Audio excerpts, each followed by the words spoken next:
ओम श्री परमात्मने नमः। ओम श्री गुरुभ्यो नमः। ओम मातृशक्तये नमः। ओम असतो मा सद्गमय तमसो मा ज्योतिर्गमय मृत्योर्मामृतंगमय। ओम शांति शांति शांति। उपनिषद कक्षा 205 छांदोग्य उपनिषद की 46वीं कक्षा। 15वां खंड है भुवन कोश उपासना, विराट कोश की उपासना।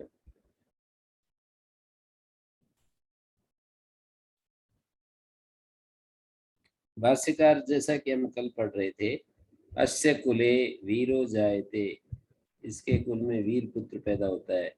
13वें खंड में 6ठे मंत्र में ये बात कही, 3रे अध्याय के 13वें खंड के 6ठे मंत्र में। न वीर जन्म मात्रम पितुस्त्राणाय, वीर पुत्र का जन्म मात्र पिता की रक्षा के लिए नहीं होता है। तस्मात् पुत्रम अनुशिष्टम लोक्यम आहु, ऐसा उसके साथ में वीर पुत्र के साथ में अनुशासित यानी पुण्य लोक प्राप्त कराने वाला, लोक्य, लोक के लिए हितकारी लोक्य होता है। पुण्य लोक प्राप्त में जो हेतु बना हुआ अनुशासित पुत्र, अनुशिष्टम अनुशासित पुत्र, ऐसा ब्राह्मण लोग कहते हैं। तो दीर्घायुष्टम कथम स्याद इत्येवं अर्थम कोश विज्ञान आरंभ। दीर्घायुष्ट की प्राप्ति कैसे हो सकती है, इसी के लिए कोश विज्ञान का आरंभ है।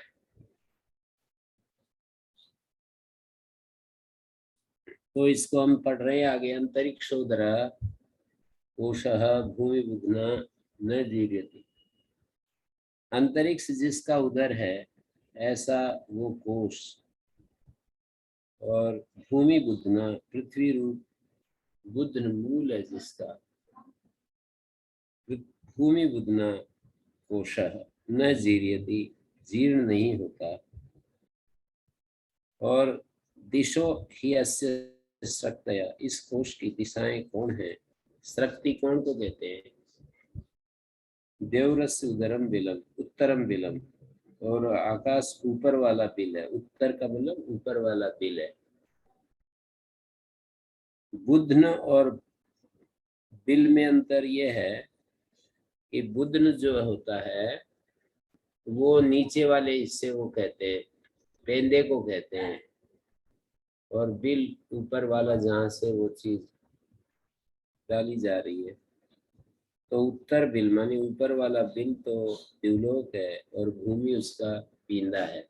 भुवन कोश का स्पष्ट ही है वैसे भी, ये द्युलोक उसका ऊपर वाला बिल है और भूमि उसका पेंदा है। शेष कोश वसुधान तस्मिन विश्वमिदम, ये कोश वसुधान है, यानी वसु उसमें धारण किया जाता है। वसुधीयते अस्मिन् इति वसुधान, ये कोश वसुधान है। यस्मिन विश्वमिदं स्थितम, जिसमें ये सारा विश्व स्थित है। भाष्यकार इस मंत्र की व्याख्या कर रहे हैं, तो मैंने हिंदी में अनुवाद कर दिया। अंतरिक्षम उदरम अंतः सुशिरम यस्य, स्वयं अंतरिक्ष उदरः, अंतरिक्ष उदर कोश, अंत छिद्र जिसका, यानी अंत छिद्र जिसका है वह ये अंतरिक्ष उदर कोश है। कोश एव कोश, अनेक धर्म सादृश्यात कोश, कोश की अनेक समानताएं मिलती हैं इसमें। तो ये जो अनेक धर्मों में सादृश्य रखने के कारण कोश के समान कोश है। और भूमि बुध्ना, भूमि बुध्ना मूलम यस्य स भूमि बुध्ना, भूमि उसका बुध्न है, मूल है। बुध्न का अर्थ मूल कर दिया, नीचे वाली चीज को बुध्न कहते हैं। तो यहाँ पर तो मूल ही, मूल और ऊपर कहीं कहीं ऊर्ध्वमूल अधः शाखम ऐसा कह देते हैं। तो भूमि बुध्न मूल है जिसका, वो भूमि बुध्न न जीर्यति न विनश्यति त्रैलोक्यात्मकत्वात्, क्योंकि वो त्रैलोक्यात्मक है और सहस्र युग काल अवस्थाई है। वो त्रैलोक्यात्मक होने के कारण जीर्ण नहीं होता, नाश को प्राप्त नहीं होता। दिशो यस्य सर्वा स्रक्तया कोणा, इस कोश की, भुवन कोश की दिशाएं जो है कौन है। देवरस्य कोशस उत्तरम ऊर्ध्वम बिलम, द्युलोक इस कोश का ऊर्ध्व बिल है। और सहसा यथोक्त गुण कोशा, यथोक्त गुण वाला जो ये कोश है ये वसुधान है। ये कोश वसुधान है, इसमें प्राणियों के कर्म फल संजय वसु का आधान किया जाता है। वसु धीयते अस्मिन् प्राणिनाम कर्म फलाख्यम अतो वसुधाना, प्राणियों के कर्म फल संजय वसु का आधान किया जाता है, इसलिए ये कोश वसुधान है। और आगे कहते हैं तस्मिन् अंतर विश्वम समस्तम प्राणी कर्म फलम, उस कोश में सारा विश्व यानी संपूर्ण, इदम विश्वमिदम प्राणी कर्म फलम सह तत्साधने, प्राणियों का कर्म फल उसके साधनों के साथ स्थित है, आश्रित है। यद्रियते प्रत्यक्षादि प्रमाणे श्रितम आश्रितम स्थितम, साधनों के सहित स्थित है, आश्रित है या स्थित है। तस्य प्राची दिक जुहुर नाम सहमाना, उस कोष की पूर्व दिशा जुहू नाम वाली है, दक्षिण दिशा सहमाना है, पश्चिम दिशा राजी है और उत्तर दिशा सुभूता है। और उन दिशाओं का वायु वत्स है, वायुर्वत्स स या एतम एवं वायु दिशा वत्स संवेद, जो इस प्रकार से वायु को दिशाओं के वत्स के रूप में जानता है, वो पुत्र निमित्त रोदन नहीं करता, पुत्र के कारण उसको रोना नहीं पड़ता। मानी पुत्र, देखिए कई तरह से पुत्र के कारण रोना पड़ता है। गृहस्थ आश्रम में किसी को पुत्र ही पैदा ना हो, गृहस्थ में आने के बाद तो रोने लगते हैं, हो भी जाए और बीच में ही चल बसे तो रोना पड़ता है, बीच में भी ना जाए और हमारे मनो कामना के अनुकूल यदि उसका जीवन ना हो। मैं कई गृहस्थों को जानता हूँ, उनका पुत्र उनके नाक में दम कर रखा है, बहुत ज्यादा परेशान है, रोते रहते हैं कि क्या हमने कौन से कर्म किए थे। तो 3 कारणों से, पुत्र के कारण से रोना पड़ता है। न होने में भी रोना, होकर के चले जाने में भी रोना, और होकर के रहने में भी यदि योग्य नहीं होता, पिता की भावनाओं के अनुसार यदि पुत्र नहीं होता है तो भी रोना पड़ता है। तो जो एतम वायुम दिशाम वत्सम वेदन न पुत्र रोदम रोदीति, पुत्र के कारण से उसको रोना नहीं पड़ता। सो हम एतम एवं वायुम दिशाम वत्सम वेद, तो इसको मैं पुत्र रोदम पुत्र निमित्तम रोदनम न रोदीति पुत्रो न म्रियते, भाष्यकार ने तो उसी को अर्थ दिया है कि पुत्र का मरना ही पुत्र को रुलाने वाला है, पर इसमें ये भी जोड़ा जा सकता है, कोई गलत नहीं है, कि अयोग्य पुत्र होना तो पुत्र के कारण से रोना नहीं पड़ता। और उसकी कल्पना नहीं की इन्होंने, बाकी वो भी है ही। तो इस तरह से यतयम विशिष्टम कोश दिग्वत्स विषय विज्ञानम, ये कोश और दिशाओं के वत्स से संबंध रखने वाला, कोश दिग्वत्स विषय, कोश और दिशाओं के वत्स से संबंध रखने वाला जो विज्ञान है, ऐसे गुण वाला है। अतः सोहम पुत्र जीवितार्थी एवं एतम वायुं दिशां वत्सं वेद ज्ञाने। अतः अपने पुत्र के जीवन की कामना वाला पुत्र जीवितार्थी। जीवित शब्द और जीवन शब्द एक ही अर्थ में बोले जाते हैं। पुत्र जीवितार्थी एवं एतम वायुं दिशां वत्सं वेद जाने। तो माँ पुत्र रोदम माँ रुदम पुत्रम पुत्र मरण निमित्तम। माँ पुत्र रोदम पुत्र मरण निमित्तम पुत्र रोदो माँ भू। पुत्र के कारण से मेरा रोना न हो। माँ पुत्र रोदम रुदम, ना मैं पुत्र के कारण से मैं ना रोऊं। तो क्या क्या बतला दिया।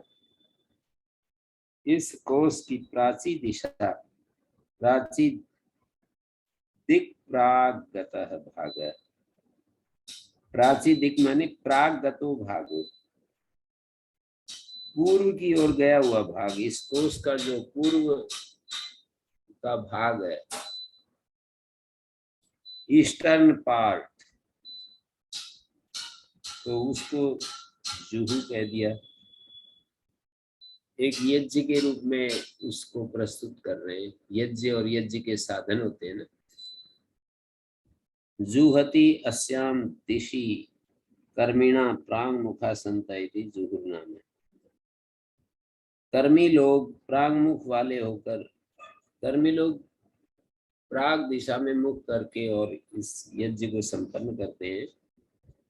जुहति अस्याम, जुहू क्या होता है।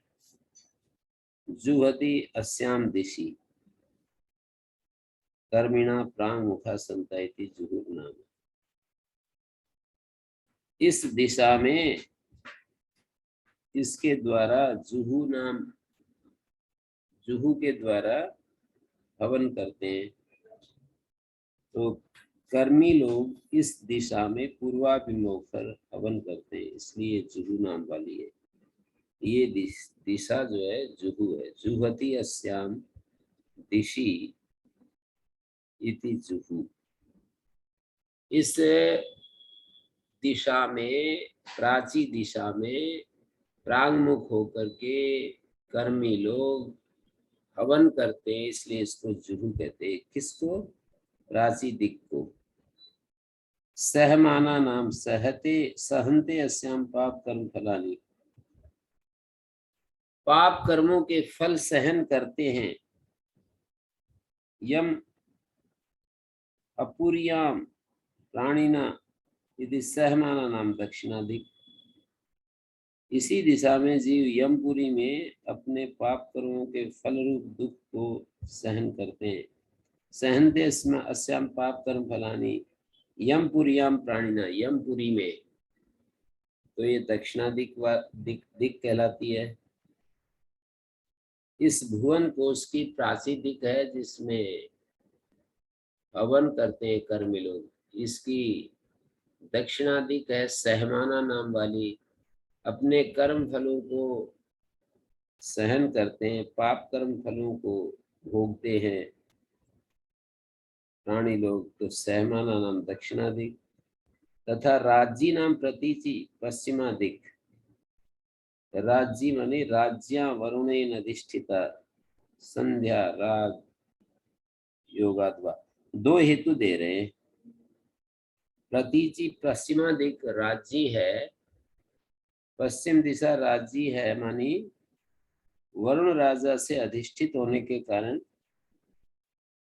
वरुण पश्चिम दिशा का देवता माना गया है। जैसे कि वो संध्या के मंत्रों में भी आता है ना, प्रतीचि दिक वरुणोधिपति। प्रतीचि दिक का वरुण अधिपति है, प्राचिदिक अग्निर अधिपति, दक्षिणादिक इंद्रोधिपति। दक्षिणादिक का इंद्र अधिपति है, प्रतीचि दिक का वरुण अधिपति है, उदीची दिक सोमोधिपति, ध्रुवादिक विष्णु अधिपति, ऊर्ध्वादिक। ये सारी जो दिशाएं हैं इनका एक एक देवता बताया। संध्या राग योगाद्वा। और संध्या कालिक जो लालिमा होती है, राग होता है, उसके कारण, उसके योग से भी पश्चिम दिशा राज्य है। राज्य राजा, राज्य वरुणेन अधिष्ठित एक बात, दूसरा संध्या राग, राग माने उसका रंग होता है ना, कलर होता है। संध्या के कलर के योग के कारण भी इसको राज्य कहते हैं। सुभूता नाम भूतिमत, भूतिमत भी ईश्वर कुबेर आदि भी, ईश्वर कुबेर आदि भूति संपन्न देवताओं से अधिष्ठित होने के कारण सुभूता नाम उदीची, उत्तर दिशा जो है सुभूता नाम वाली है।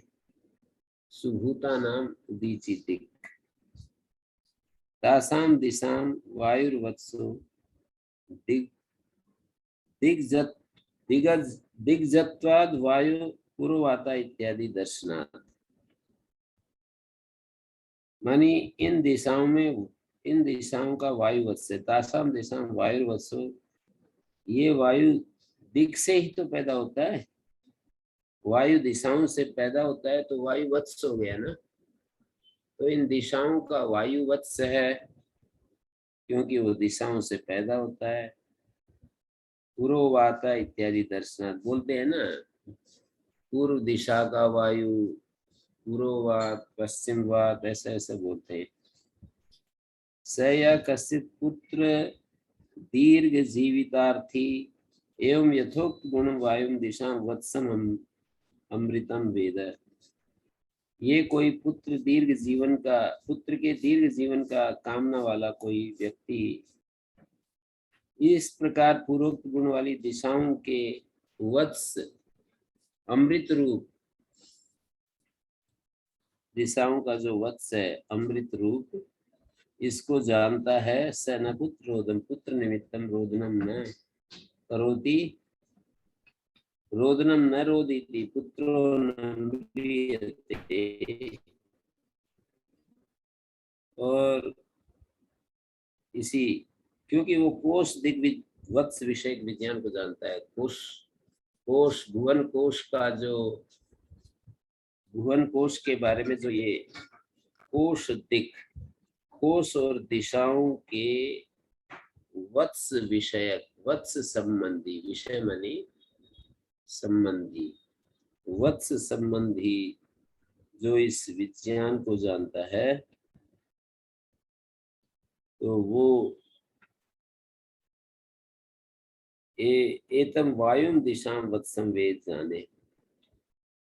अब आगे तीसरे मंत्र में कह रहे हैं, अरिष्टम कोशम प्रपद्ये अमुना अमुना अमुना प्राणम प्रपद्ये, अमुना अमुना अमुना भू प्रपद्ये, अमुना अमुना अमुना भुव प्रपद्ये, अमुना अमुना अमुना स्व प्रपद्ये, अमुना अमुना अमुना। अमुना का मतलब होता है अमुक, अमुक बोलते हैं ना।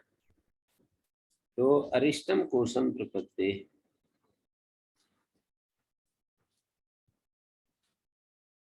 अरिष्टम कोशम प्रपत्ति, मैं अमुक अमुक अमुक के सहित अविनाशी कोश का शरण लेता हूँ। प्रपद्ये मैंने प्राप्नोमी, अरिष्टम कोशम प्रपद्ये, मैं अमुक अमुक अमुक अमुना अमुना अमुना सहितम, अमुक अमुक अमुक, अमुक का मतलब अपने पुत्र के नाम को अमुना शब्द से कह रहे। अमुक शब्द जो बोला, पुत्र के नाम का, मानो देवदत्त मान लीजिए पुत्र का नाम है, तो देवदत्त, और दूसरे पुत्र का नाम है यज्ञदत्त, और तीसरे पुत्र का नाम है सोमदत्त। तो देवदत्त, यज्ञदत्त, सोमदत्त पुत्र के सहित इस अविनाशी कोश को मैं शरण लेता हूँ। अरिष्टम कोशम, अरिष्ट का मतलब अविनाशी कोश को शरण ग्रहण करता हूँ। इसी तरह से प्राणम प्रपद्ये, अमुक अमुक अमुक के सहित प्राण की शरण में होता हूँ। प्राणम प्रपद्ये, और फिर अमुक अमुक अमुक के सहित मैं भू की शरण लेता हूँ। भुआ की शरण लेता हूँ, स्व की शरण लेता हूँ। भाष्यकार इसका अर्थ करते हैं, अरिष्टम अविनाशीनम कोशम यथोक्तम प्रपत्ति प्रपन्नोस्मि पुत्रायु से। मैं शरण लेता हूँ। प्रपन्नता जो है शरणागति के लिए शब्द प्रयोग होता है। पुत्र की आयु के लिए मैं इस कोश के शरणागत हूँ। अमुना अमुना अमुना त्रीनाम गृह्णाति पुत्रस्य। इसका ये तात्पर्य कि तीन तीन बार अपने पुत्र का नाम लेता है। मैं तो अलग अलग तीन पुत्रों की बता रहा था, भाष्यकार कह रहे हैं कि एक ही पुत्र का तीन बार नाम लेता है, देवदत्त देवदत्त देवदत्त। तथा अमुक अमुक पुत्र के सहित प्राण की शरण लेता हूँ, देवदत्त देवदत्त देवदत्त इसके सहित मैं प्राण की शरण लेता हूँ। और अमुक पुत्र के सहित भू की शरण लेता हूँ, भुआ की शरण लेता हूँ, स्व की शरण लेता हूँ। त्रिनाम गृह्णाति पुनः पुनः सर्वत्र प्रपद्ये इति। सब जगह बारंबार तीन बार पुत्र का नाम लेता हूँ। अब चौथे मंत्र में कहते हैं, सयद अवोचम प्राणम प्रपद्येति प्राणो वा इदं सर्वं भूतम यदिदं किंच तमेव तत् प्रापत्सि। मैंने जो ये कहा स यद अवोचम, मैंने जो ये बात कही कि प्राणम प्रपद्ये, मैं प्राण की शरण लेता हूँ, तो ये जो कुछ संपूर्ण भूत समुदाय है ना, प्राणो वाइदम सर्वम भूतम, ये सारा जो भूत समुदाय है, चराचर जो समुदाय है, वो उसको प्राण कह रहे हैं। सारा चराचर समुदाय की शरण लेता हूं मैं। प्राणम प्रपद्ये का मतलब प्राणो वाइदम सर्वम भूतम, ये चराचर जितना भी वनस्पति जगत है इस धरती के ऊपर, हरित क्रांति के रूप में जो पूरी धरती की जो हरियाली है उसको अचर प्राणी कहते हैं। और चलते फिरते असंख्य योनियां हैं, उनको चर योनि कहते हैं। चर और अचर को यहाँ भू शब्द, ये प्राण शब्द से कहा। प्राणवायदम सर्वभूतम यदिदं किंच तमेव तत् प्रापत्सि, उसी की मैं शरण में हूँ। तमेव यदिदं किंच तमेव तत् प्रापत्सि, तमेव तत् प्रापत्सि। सयदवोचम प्राणम प्रपद्ये व्याख्यानार्थम उपन्यास। प्राणो वा इदं सर्वं भूतं इदं जगत यथा वा अरा नाभो। छांदोग्योपनिषद में ही आगे आएगा 7वें अध्याय में। यथा जैसे नाभि में अरे लगे थे, उसी प्रकार प्राण में सारे भूत समर्पित हैं। ततस्तमेव सर्वं तत् तेन प्रति प्राण प्रतिपादनेन प्रापत्सि प्रपन्नो अभूत्। तत्शब्द जो है यहाँ पर, तमेव मानी तमेव प्राणम, उस प्राण को, तेन प्राण प्रतिपादनेन, प्राण की प्रतिपत्ति के द्वारा मैं सर्वभूत विराट की शरण लेता हूँ। प्रपन्नो अभूवम्। तत् मानी तेन। तत् शब्द का कहीं कहीं तेन अर्थ हो जाता है, कहीं कहीं तस्मात हो जाता है, कहीं कहीं तत्र भी हो जाता है, तम भी हो सकता है। ये एक ऐसा शब्द है तत् कि सारी विभक्तियों का किसी भी विभक्ति का अर्थ तत् और यत का या किम शब्द का अर्थ हो जाता है।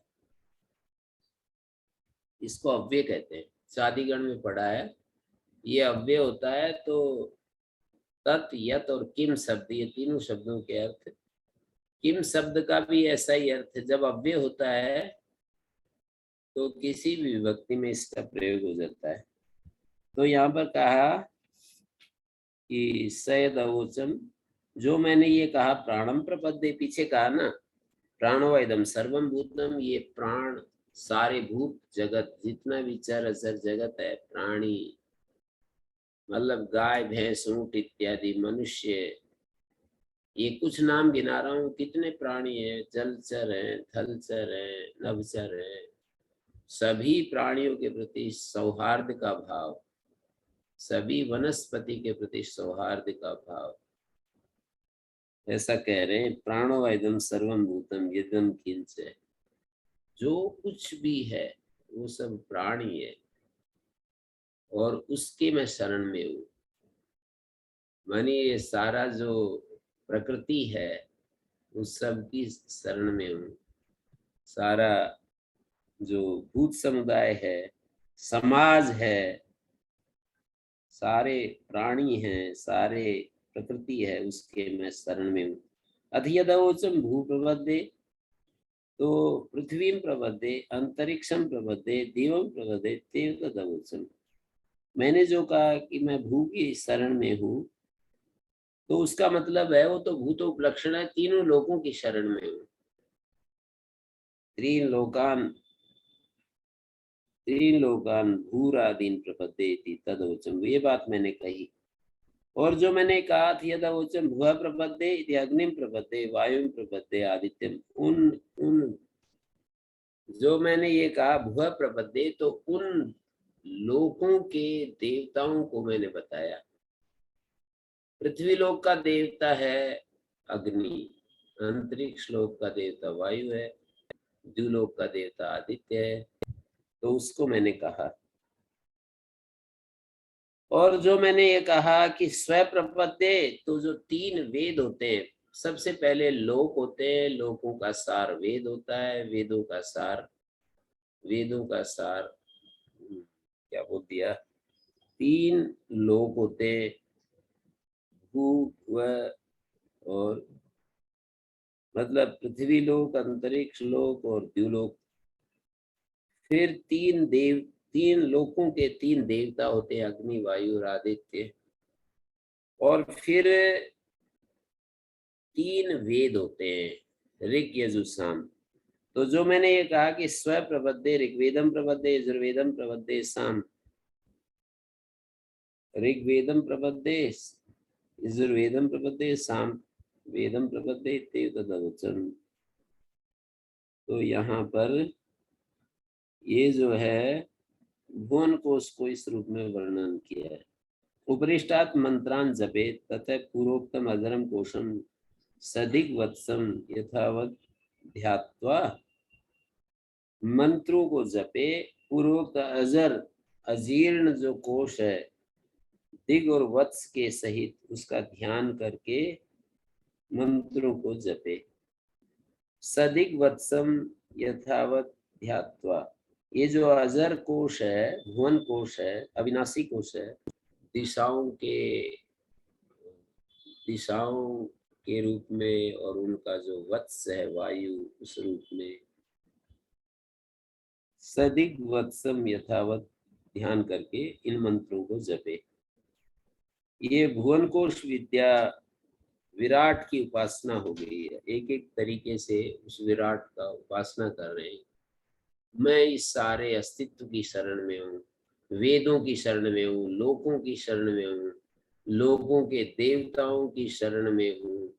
अर्थात मैं अपने इस जीवन को अर्पित कर रहा हूँ, अपने सुख के लिए मैं ये नहीं करूँगा, इस अस्तित्व को भग्न नहीं करूँगा। हाँ जी, भुवन कोश विद्या तो पूरी होती है इसी शब्द के साथ। ओम गुरु जी। जी गुरु जी प्रणाम। गुरु जी, बाकी तो ये बढ़िया समझ में आ गया, परंतु इसका फल जो बता रहे हैं, पुत्र के जीवन की रक्षा, इसका संबंध कैसे जोड़ रहे हैं? भुवन कोश तो अच्छा समझ में आ गया, बढ़िया समझ में आ गया, जी, परंतु तो पुत्र के जीवन कैसे जोड़ रहे हैं?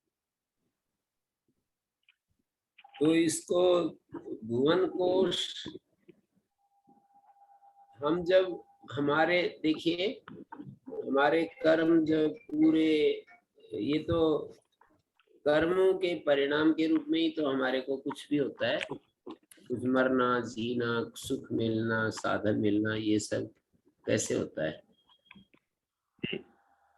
परंतु ये तो बहुत छोटा फल दिखा दिया जी, ऐसा लग रहा है कि उपासना तो बहुत बड़ी बता दी।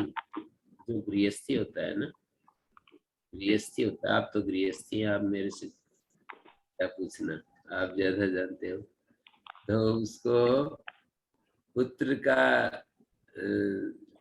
और अपने जैसा पुत्र, लोक्यम पुत्रम, अनुशासित पुत्र, अनुशिष्ट पुत्र, लोगों के लिए हितकारी पुत्र, योग्य पुत्र, ये कितनी बड़ी उपलब्धि है जीवन की। आप कह रहे छोटा फल दिखा दिया। जी गुरु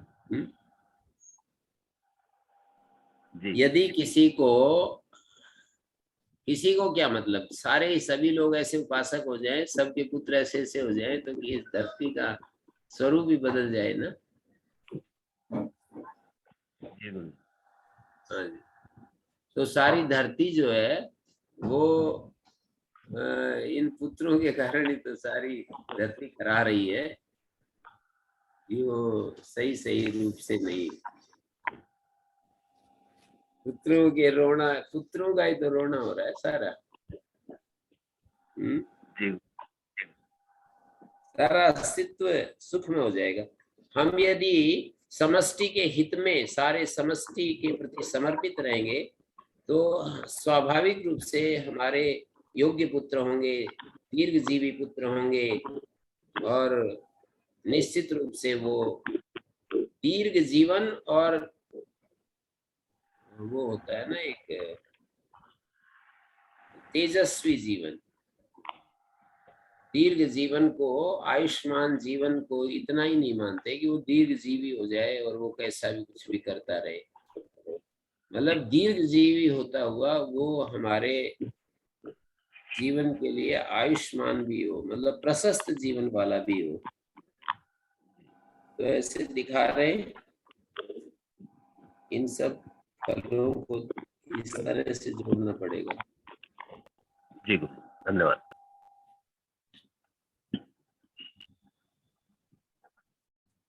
तो ये भुवन कोश विद्या, इसी तरह की वैश्वानर विद्या आगे आएगी, उसको भी हम समझ सकते हैं। ओम गुरुजी। जी। तो मतलब यहाँ यही मैसेज है गृहस्थी के लिए कि भाई सारे चर अचर प्राणी मात्र वनस्पति का हम दोहन ना करें, दोहन ना करें, उसकी रक्षा में अपना मन लगाएं, अपने सुख के लिए दूसरों को कष्ट ना दें, तो हमारे को भी कष्ट नहीं मिलेंगे। जी जी अल्टीमेटली जो कुछ हम करते हैं वो घूम फिर करके हमारे ही ऊपर आ जाता है ना। जी गुरुजी। अच्छा और बुरा सब हमारे लिए ही हो जाता है। अब अगली जो विद्या इसी से जुड़ी हुई है, पुत्रायुषा उपासना मुक्तम जपश्च, मानी अतिदानिम आत्मनो दीर्घ जीवन।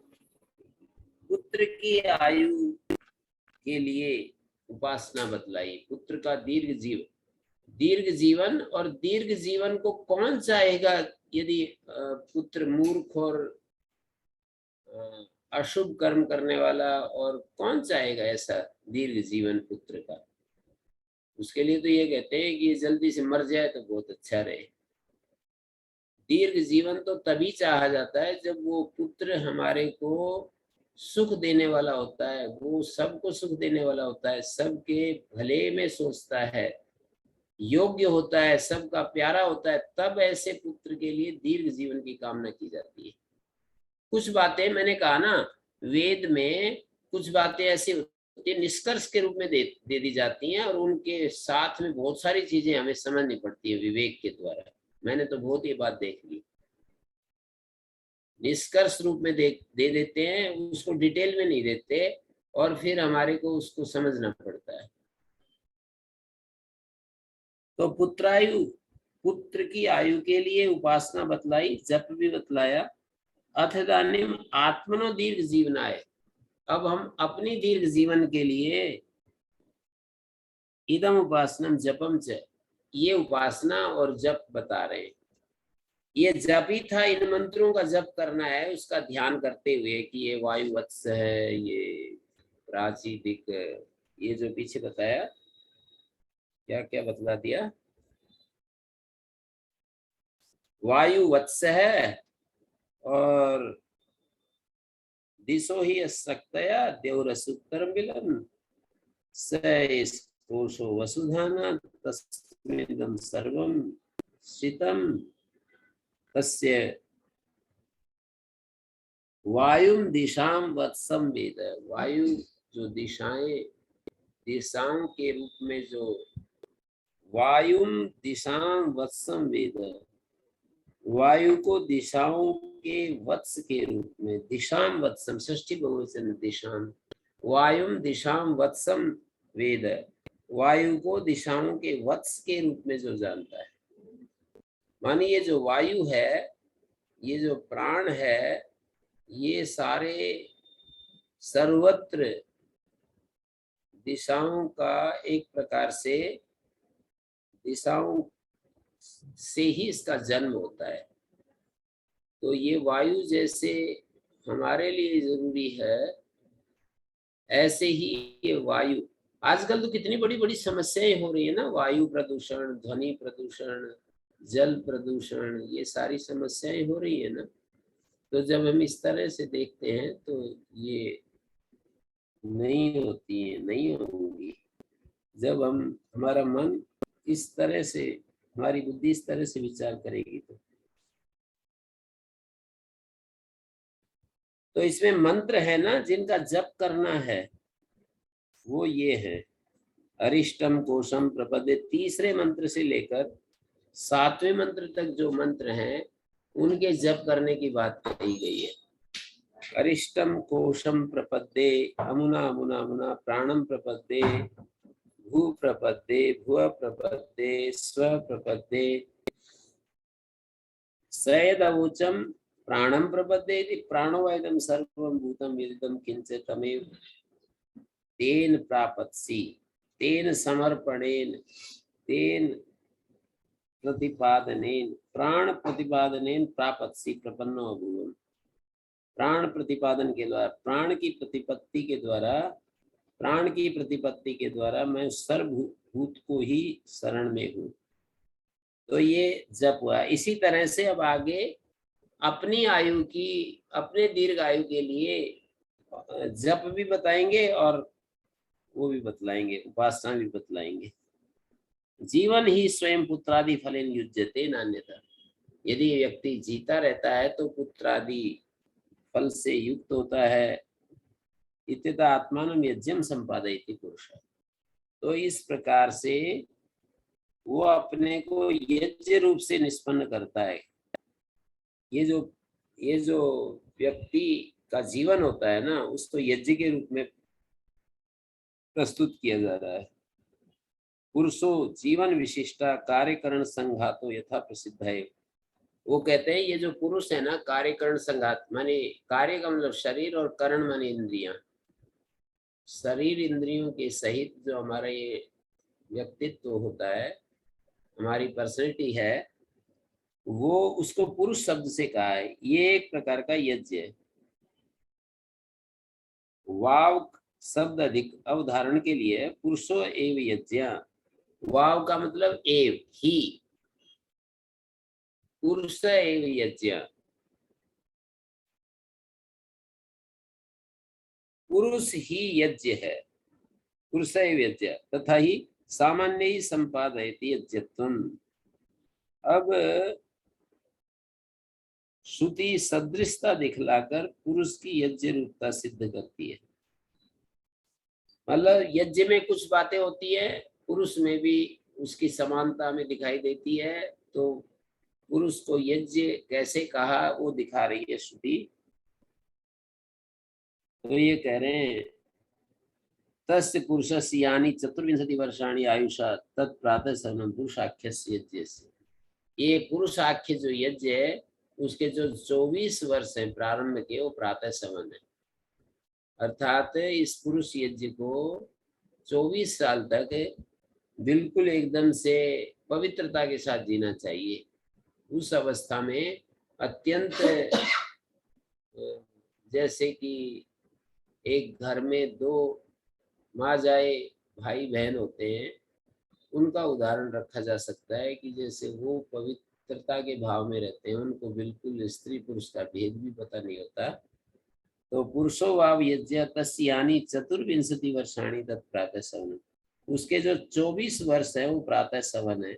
24 अक्षरा गायत्री, गायत्री जो है 24 अक्षर की होती है, गायत्रम प्रातः सवनम, और ये जो प्रातः सवन है वो गायत्री के साथ संबंध रखता है, इसलिए उसको गायत्र कहते हैं प्रातः सवन को। तदस्य वसु अन्वायता, तो अस्य माने उपासक से, साधक से, इस साधक के वसु जो है अनुगत हो जाते हैं। वसु जो है इस प्रातः सवन के वसुगण अनुगत हैं। तदस्य, अच्छा ये अस्य शब्द तो प्रातः, तदस्य प्रातः सवन से, प्रातः सवन के जो वसुगण है वो अनुगत हैं। प्राणावाव वसवायते इदं सर्वं वासयन्ति, प्राण ही वसु हैं क्योंकि ये सब को वसाए हुए हैं। तो पुरुषो, भाष्यकार अर्थ कर रहे हैं, केन सामान्य पुरुषो यज्ञ, किस समानता को लेकर के पुरुष को यज्ञ कहा।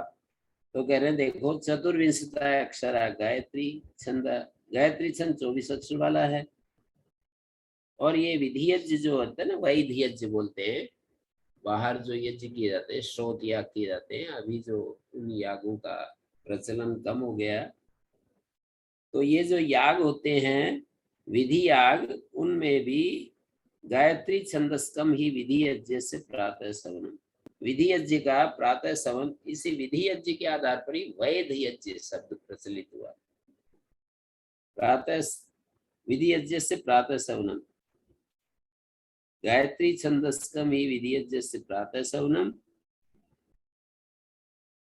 एक समानता हो गई। गायत्री छंद में 24 अक्षर होते हैं, और प्रातः सवन यज्ञ में होता है इसी गायत्री छंद वाला। तो प्रातः सवन संपन्नेन 24 वर्षायुषा युक्तः पुरुष, तो इसी प्रकार 24 वर्ष आयु से युक्त है ये पुरुष। अतो विधि यज्ञ सादृश्याद यज्ञ तथा उत्तर आयुषो, जो अगले आयु के भाग हैं वो भी संख्या सामान्य से उनको भी ऐसे ही समझा रहे हैं। उनके द्वारा अन्य दोनों सवनों की निष्पत्ति बतलाई जा रही है। तदस्य पुरुष यज्ञ से प्रातः सवनम विधि यज्ञ से वसु देवान्वायता अनुगता सवन देवतात्वेन स्वामिना, माने विधि यज्ञ के समान इस पुरुष यज्ञ के, तदस्य पुरुष यज्ञ से विधि यज्ञ के समान, अस्य पुरुष यज्ञ से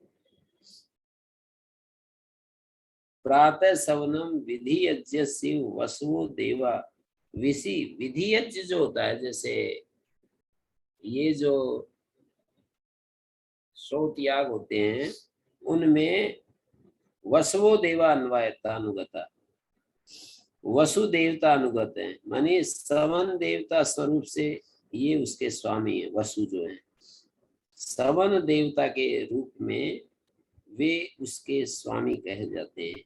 सवन देवता त्वेन स्वामिना इत्यर्थ।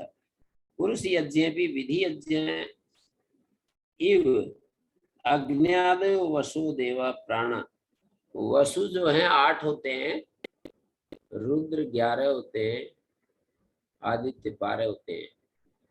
जब हम कहते हैं कि वसु 8 होते हैं, इसका मतलब ये होता है एक तो पृथ्वी, उसका देवता अग्नि, दूसरा अंतरिक्ष और उसका देवता वायु, द्यूलोक और उसका देवता आदित्य। तो पृथ्वी और अग्नि, अंतरिक्ष और वायु, पहले 3 लोक ले लीजिए आप, फिर 3 देवता, ऐसे करके 6 हो जाएंगे वसु। भूलोक, पृथ्वी लोक, अंतरिक्ष लोक, द्यूलोक, पृथ्वी लोक, अंतरिक्ष लोक, द्यूलोक। पृथ्वी पर अग्नि है, अंतरिक्ष में वायु है, द्यूलोक में आदित्य है। 6 हो गए नक्षत्र। चंद्रमा और नक्षत्र कुल मिलाकर 8 वसु हो गए। उन्हीं 8 वसुओं को कह रहे हैं प्रातः सवन जो चतुर्विंशति तत्प्रातः सवनम चतुर्विंशति अक्षरा गायत्री गायत्रम प्रातः सवनम तदस्य वसु अन्वयता। ये वसुगण जो वसु देवता हैं वसु देवा प्रातः प्राप्त इत्यतो विशिनष्टि। पुरुष यज्ञ में भी विधि जीव अग्न्यादयो वसु देवा प्राप्त प्राणा वाव वसु वागादयो वायुवश्च। प्राण भी वसु हैं और वागादि भी वसु हैं और वायु हैं। ते ही अस्मादिदं पुरुषादि प्राणी जातम एते वासयन्ति। ये जो भी वसाने में प्राणादि प्राणी मात्र को वसाने में जो भी सहयोगी होते हैं उसको वसु कहते हैं। ते ही अस्मादिदं पुरुषादि प्राणी जातम एते वासयन्ति। पुरुषादि प्राणी समुदाय को बसाते हैं ये। प्राणेषु ही देहे वसत्सु। हमारे देह में प्राण बस रहे होते हैं तो सब कुछ बसता है। इत तो वासनाद वासनाद च वसवा। इस देह में बसने के कारण और वासनात माने बसाने के कारण प्राणों को वसु कहते हैं। हमारे भीतर जो प्राण है इनको भी वसु कहते हैं। क्यों कहते हैं? बोले देह में बसते हैं और देह में बसाने के निमित्त होते हैं। इन प्राणों के कारण ही हम जीवित होते हैं, इसलिए इनको भी वसु कहते हैं। ओम गुरु जी। जी गुरु जी नक्षत्रों को वसु किस आधार पे कह रहे हैं? नक्षत्रों का भी ये तो ज्योतिर्विद्या का विषय है। वैसे वो भी हमारे जीवन के लिए वसाने में निमित्त होते हैं। जी। नक्षत्र और चंद्रमा ये सभी हमारे जीवन के लिए उपयोगी हैं, वसाने में निमित्त होते हैं, इसलिए इनको वसु कह रहे हैं। जी गुरु जी चंद्रमा के विषय में तो आप लोग भी बताते रहते हैं कि वो औषध आदि में पकाने में सहयोग करता है, परंतु नक्षत्रों का सहयोग समझ में नहीं आता, इसलिए प्रसन्नता है। नहीं, नक्षत्र भी हमारे वसाने में निमित्त हैं। नक्षत्रों के आधार पर ही ये जो चंद्रमा की गतियां बताई हैं, तिथियों का निर्माण होता है, काल की गति का निर्धारण होता है, ये सब नक्षत्रों के द्वारा ही तो होता है। जी।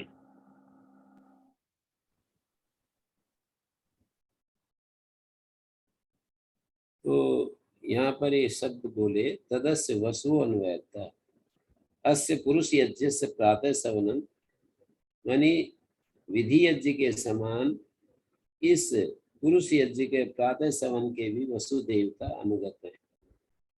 विधि यज्ञ के समान वसु देवान्वयता अनुगता सवन देवता स्वामीना। ये महर्षि दयानंद ने ये बहुत ही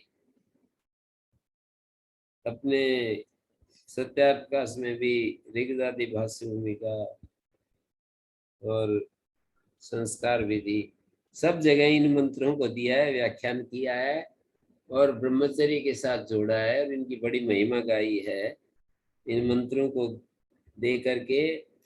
और वही बात कही है जो कि यहाँ पर हम लोग पढ़ रहे हैं कि अपनी आयु के दीर्घ जीवन के लिए ये अगले वाला 16 खंड है। और वहां पर कह रहे हैं कि तम चेदेतस्मिन् वयसि किंचित उत्तपेत, प्रातः सवन संपन्न इस आयु में उसे कोई रोग आदि कष्ट पहुंचाए। और उन्होंने तो व्याख्यान ऐसी कही, कोई उसको गलत बात कहने लगे, जैसे वो कहते थे कि कई माता पिता अपने बच्चों को ऐसे कहते हैं, और थोड़ा सा 100 साल पहले यदि जा करके देखें तो माता पिता तेरा विवाह करेंगे, बहू आएगी, ऐसे छोटे छोटे बच्चों के सामने ऐसे कहने लग जाते थे। तो तम चेदेतस्मिन् वयसि किंचित उत्तपेत, इस ब्रह्मचर्य काल में कोई व्यक्ति ऐसे बात बोले उसको, स ब्रूयात प्राणावस्वा इदम में प्रातः सवनम, ये मेरा प्रातः सवन है। माध्यम दिनम सवनम अनुसंतनता, और ये मेरा प्रातः सवन माध्यम दिन सवन के साथ वो एक रूप हो जाएगा, एक रूप होवे, इसको आशीर्वाद दो। ये क्या तुम कहने लग गए? ये तो तभी होगा जब पहले उसको इस तरह का विवेक पहले ही उसमें पैदा हो जाए, तो ये भाषा बोलेगा। माध्यम दिन सवन तक मेरा ये प्रातः सवन बढ़ जाए। माहम प्राणानाम वसुनाम मध्य यज्ञो विलोपसी, मैं इन प्राणों के मध्य में अपने यज्ञ का लोप ना करूं। इति उद्ध है तथा इति अगदो है भवती, तो वो तब उस कष्ट से मुक्त हो जाता है, निरोग हो जाता है। किंचित उपतपेत, कोई रोग, जैसे कोई आकर के इस उम्र में यदि कोई रोग उसको घेरने लगे तो वो ऐसा बोले, वो ऐसा बोले।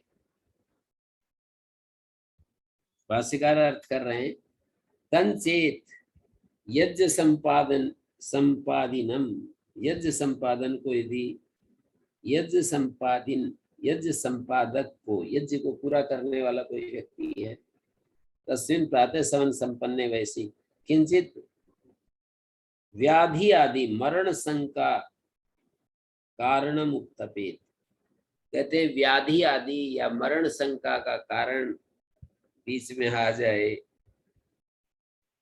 दुखम उत्पादे, दुख पैदा करने लगे, तदा यज्ञ संपादी पुरुषात्मानम यज्ञम मन्यमानो, तो यज्ञ संपादी जो पुरुष है अपने आप को यज्ञ मानता हुआ, कहा था ना कि ये पुरुष जो है कार्यकरण संघात पुरुष यज्ञ है, तो अपने को यज्ञ मानता हुआ बोले ये मंत्र जप करे। क्या है?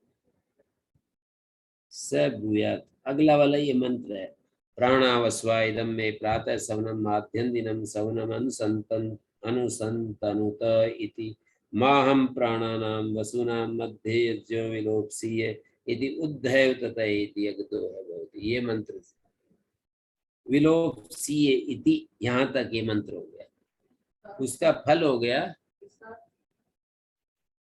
इसका अर्थ है कि प्राणावस्वा, ये प्राण, हे प्राण रूप वसुगण, ये तो संबोधन माना। प्रथमा विभक्ति में भी अर्थ करेंगे तो प्राण वसु, ये जो प्राण हैं ये वसु रूप हैं, पर यहाँ संबोधन में मान करके अर्थ कर रहे हैं कि हे प्राण वसुओ इदम में प्रातः समनम, प्राण वसु को संबोधन कर रहे हैं। जैसे संबोधन का मैं कहूँ कि लुक एट मी, मेरी तरफ देखो। किसी को हम कहते हैं कि हो भाई, ऐसे बोलते हैं। जब किसी का ध्यान आकृष्ट करना होता है तो हम हे नाथ अब तो ऐसी दया हो, ये जीवन निरर्थक जाने न पाए, हे नाथ, ये हे नाथ मैं आपकी शरण में हूँ, हे नाथ, ये संबोधन है। तो संबोधन का मतलब होता है जिसको हम संबोधित कर रहे हैं उसके ध्यान को हम अपने अभिमुख करना चाह रहे हैं।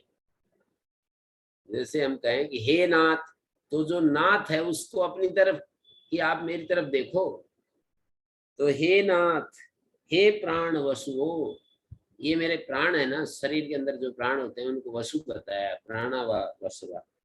पिछले वाले मंत्र में बताया कि प्राणा व वसुवा, ये जो प्राण होते हैं ना इन्हीं को वसु कहते हैं। प्राण ही वसु हैं क्योंकि वे ही सबके बताए, सबके को बसाए हुए हैं। प्राण जो है हमको भी बसाए हुए हैं और हमारे अंदर बस भी रहे, हमारे भीतर बस रहे हैं और हमको बसा रहे। तो आपने पूछा कि इसका अर्थ क्या होगा, तो अर्थ बता रहा हूँ। प्राणावस्वा, हे प्राणो, हे वसुगणों, इदम में प्रातः सवनम माध्यम दिनम सवनम अनुसंतनुत, मेरे इस प्रातः सवन को माध्यम दिन सवन पर्यंत आगे बढ़ाओ। जब संस्कृत भाषा की शैली में और दूसरी भाषाओं में भी जब संबोधन करते हैं तो मध्यम पुरुष का प्रयोग होता है। हे नाथ, अब तो ऐसी कृपा करो, तो ये मध्यम पुरुष हो गया ना। मध्यम पुरुष का मतलब तुम, उत्तम पुरुष का मतलब मैं, प्रथम पुरुष का मतलब वह। तो जब हम कहते हैं कि हे नाथ, तो तुम ऐसा करो। तो हे प्राणो, हे वसु, वसु रूप प्राणो, प्राण रूप वसुगण, प्राण के रूप में जो वसुगण हो, क्या करो, इदम में प्रातः सवनम माध्यन्दिनम सवनम अनुसंतन संतनुत, इस प्रातः सवन को माध्यम दिन सवन पर्यंत आगे बढ़ाओ। अनुसंतत करो मानी उसको लगातार आगे फैलाओ। मेरा ये यज्ञ यही ना रुके, मेरा जीवन यहीं पर समाप्त ना हो। 24 अक्षर की गायत्री होती है, वहीं पर मैं जीवन की मेरा समाप्ति ना हो जाए, मैं अगले यज्ञ को भी कर सकूं। अगले यज्ञ 44 वर्ष का होता है, ये तो होता है 24 अक्षर 24 वर्ष का, फिर अगला 44 वर्ष का, उसके अगले एक और 48 साल का होता है। तो वो कह रहा है कि माध्यम दिन, ये मैं वेदों का स्वाध्याय करते हुए ये बात अच्छे से समझ लिया कि निष्कर्ष दे देते, उसमें साधन क्या करना है वो हमें देखना होता है। कुछ कुछ साधन का संकेत करेंगे, निष्कर्ष रूप में अंतिम बात कह देंगे। तो इन्होंने कह दिया कि हे प्राण वसुओं, मेरे प्रातः सवन को आगे बढ़ाओ। और कैसे बढ़ाएंगे ये तो हमें खोजना पड़ेगा। माहम प्राणानाम वसुनाम मध्य यज्ञो विलोपसीय, मैं ये प्राण जो वसु हैं इनके मध्य में यज्ञ का लोप ना करूं, ये अर्थ है इसका। हे प्राण वसुओं, मेरे इस को आगे बढ़ाओ, मैं इस यज्ञ का लोप ना करूं, ऐसे प्रार्थना की जा रही है।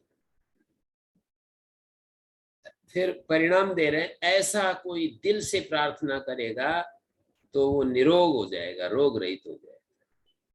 वैसा फिर आचरण भी करेगा। ऐसा तो नहीं कि यहाँ तो बैठ करके प्रार्थना कर ली और फिर सुबह से शाम तक बस फ्री हो गया और जो मन में आए वो करे, हमेशा ध्यान भी रखेगा। तो यहाँ पर माहम यज्ञो अस्माकं प्राणानाम वसुनाम प्रातः सवनेशानाम, प्रातः सवन के जो स्वामी है ना ये वसु, इनका लोप ना करूं। विलोपसीय माने विलुप्येय, विलोपसीय विलुप्येय विच्छिद्येय। तो सतेन जपेन ध्यानेन च तस्माद उत्तापात, उस रोग से या उस उत्ताप से उदेति उद्गच्छति, उद्गम्य विमुक्तः सन अगदो भवति अनुपतापो भवति, उससे ऊपर उठ करके उत्ताप रहित हो जाता है। अथ यानी 44 वर्षाणि, अब वो ये कह रहे हैं कि अथ यानी 44 वर्षाणि, इसके जो अगले, इसके बाद जो 44 वर्ष हैं वे माध्यम दिन सवन है, माध्यम दिन सवन के हैं। तन माध्यम दिन सवनम चतुश्चत्वारिंशत् अक्षरा त्रिष्टुप, माध्यम दिन सवन का जो छंद होता है वो त्रिष्टुप छंद होता है और उसके 44 अक्षर होते हैं। जैसे गायत्री छंद के 24 अक्षर होते हैं, त्रिष्टुप छंद के 44 होते हैं। जगती छंद के छंदों में अक्षर गिने जाते हैं कि ये कितने अक्षर का छंद है। अनुष्टुप छंद के 32 अक्षर होते हैं। प्रियति छंद के 36 होते हैं। पंक्ति छंद के 40 होते हैं। त्रिष्टुप छंद के 4-4 बढ़ते जाते हैं। गायत्री में 24, उष्णिक छंद में 28, अनुष्टुप छंद के 32, प्रियति पंक्ति में 36, प्रियति पंक्ति के 40, त्रिष्टुप छंद के 44, फिर जगती छंद के 48। तो कह रहे हैं यानी 44 वर्षाणि तन्माध्यम दिनम सवनम चतुश्चत्वारिंशत् अक्षरा त्रिष्टुप, 44 अक्षर का त्रिष्टुप होता है। त्रैष्टुभम माध्यम दिनम सवनम, माध्यम दिन सवन होता है यज्ञ में, मतलब माध्यम दिन एक सवन होता है, प्रातः सवन होता है, फिर मध्याह्न में वो सोम का समन करते हैं। सोम एक बूटी होती है, उसको निचोड़ते हैं। फिर एक तीसरा समन होता है जिसका नाम है तृतीय समन नाम है। तो माध्यम दिन सवन त्रैष्टुभ त्रैष्टुभ त्रिष्टुभ छंद से इसका संबंध होता है, और वो जागत छंद होता है, आखिरी वाला जागत छंद होता है। तो कह रहे हैं तदस्य रुद्रा अन्वायत्ता, इसके रुद्र अन्वायत्त होते हैं। प्राणावाव रुद्रा इदम सर्वम रोदयंती। तो पहले पहले मंत्र में तो कहा था प्राणावावस्वा, अब कहते हैं प्राणावा रुद्रा। ये जो प्राण है ये रुद्र है। और तीसरे में कहेंगे प्राणावा आदित्य। ये जो प्राण है ना ये आदित्य है। तो एक बार वसु बताया, एक बार रुद्र बताया, एक बार आदित्य बताया। और इसमें ये कहा माध्यन्दिन सवन इन्हीं के साथ संबंध रखता है। तदस्य रुद्रा अन्वायता प्राणावा रुद्र सर्वम रोदयंती, क्योंकि जब प्राण निकलते हैं तो सबको रुलाते रहते हैं, सारे लोग रोने लगते हैं। तो मेरा तम चेदे तस्वीर वैसी किंचित उत्तपेत, कोई बाधा आए इस उम्र में, यानी इस उम्र में कोई बाधा आए तो स ब्रूयात प्राणा रुद्रा, हे प्राण रुद्रो प्राण रूप रुद्रो इदम में माध्यन्दिनम सवनम तृतीय सवनम अनुसंतंत अनुसंतनुत। ये मेरा माध्यम दिन सवन को तृतीय सवन पर्यंत आगे बढ़ाओ। रुद्र प्राणों से प्रार्थना करते हैं। माहम प्राणानाम रुद्राणाम मध्य यज्ञो विलोपसी है, मैं इन प्राण जो रुद्र हैं इनके मध्य में यज्ञ का विलोप ना करूं। उद्धैव तथा एति अगदो है बहुती, वो उससे ऊपर उठ जाता है और वो उपताप रहित हो जाता है। फिर कह रहे हैं कि ये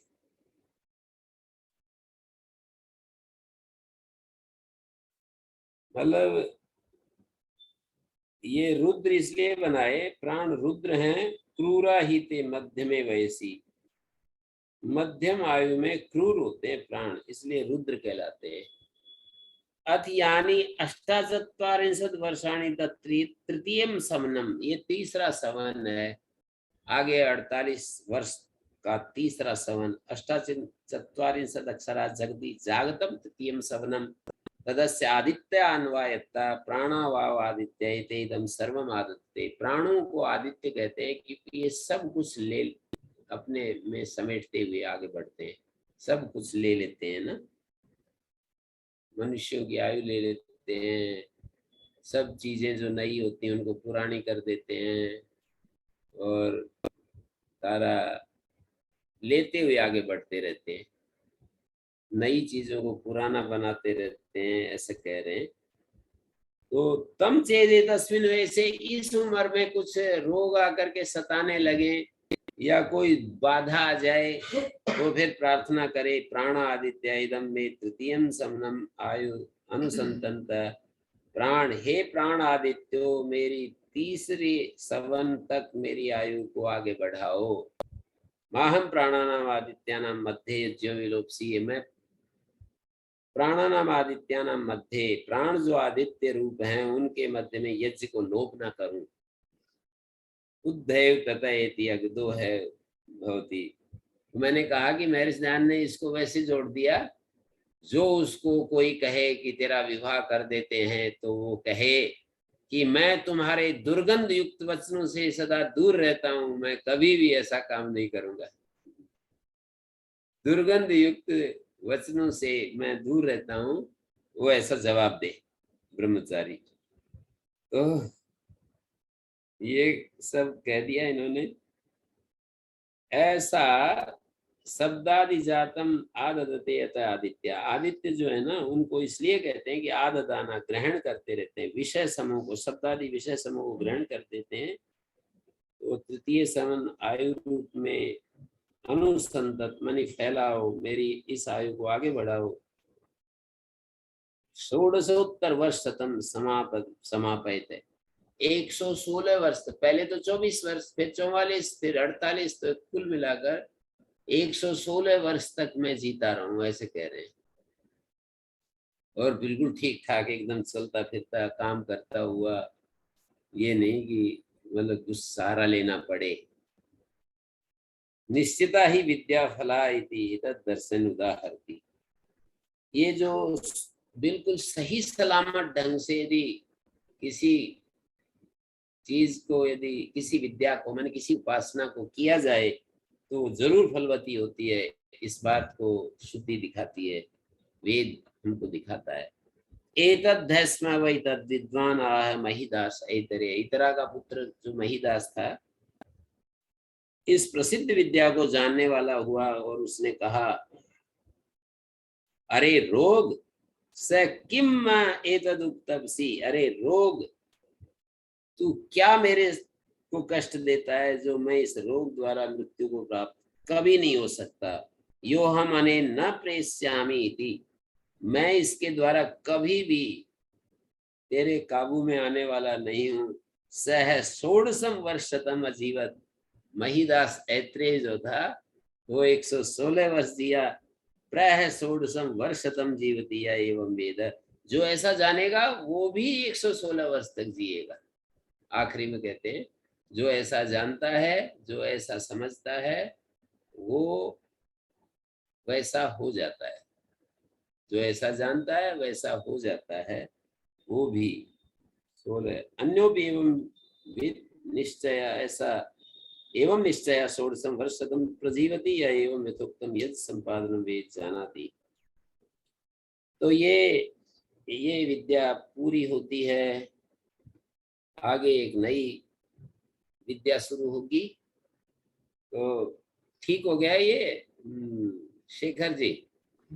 जी गुरु जी। जी ये ज्यादा कठिन नहीं है। महर्षि दयानंद का भी पढ़ लेना आप, संस्कार विधि में, वेदारंभ प्रकरण में है, सत्यार्थ प्रकाश में भी है, तीसरे समोल्लास में बड़ा उन्होंने इनको तेजस्वी अर्थ दिया है। संस्कार विधि में और भी ज्यादा विस्तार से थोड़ा दिया है। इसमें तो क्या कोई कुछ प्रश्न के लिए कोई जगह नहीं है। हाँ जी दयाराम जी बोलिए, ठीक हो गया ना? जी गुरु जी। ठीक है, हरी झंडी दिखा दी है। ओम गुरु जी। ओम शांति शांति शांति।